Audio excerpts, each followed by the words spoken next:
Our family farm started in 1725. We are the 9th generation of Legares to farm here on Johns Island.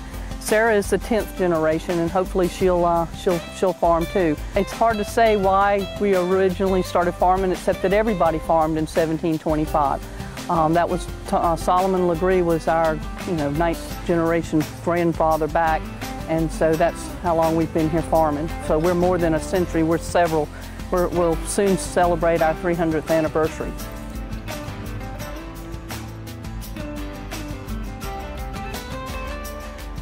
The biggest threat we're facing right now on Johns Island is development. We're right outside the city of Charleston, and suburbia is coming to us. Everybody wants to move to the country and live in the country, but then when they get here they realize, hey, we don't like cows mooing and laying in the middle of the road, and pigs smell bad sometimes.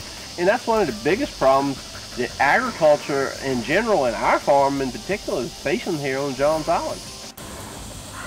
I think it's always a challenge to make enough money to farm. I mean, all three of us farm. We don't have off-farm jobs, and it's always a challenge to make enough to survive and continue. And there's lots of days that we wonder, will we be able to survive? And are we going to be able to continue to farm, or are we going to have to go find a job somewhere? We started almost 10 years ago doing agritourism, doing school field trips, and every couple of years we've added things. We have a Rent-A-Chick program, we do the camps. Do a huge pumpkin patch in October with a maze. We do birthday parties. We're doing some weddings. But yeah, Sarah's the camp director.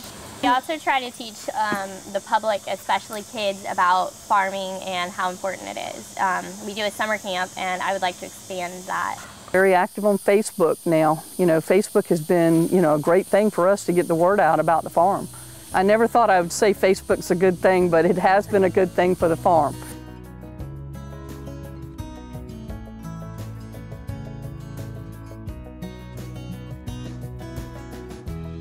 Yeah, we fight, but we get over it and move on.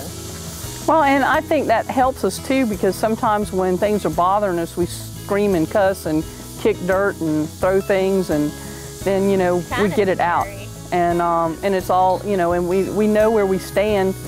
And I've had lots of friends over the years that have farmed or even worked with their family, and it's not worked out because they don't say when something's bothering them. You don't find that with this family.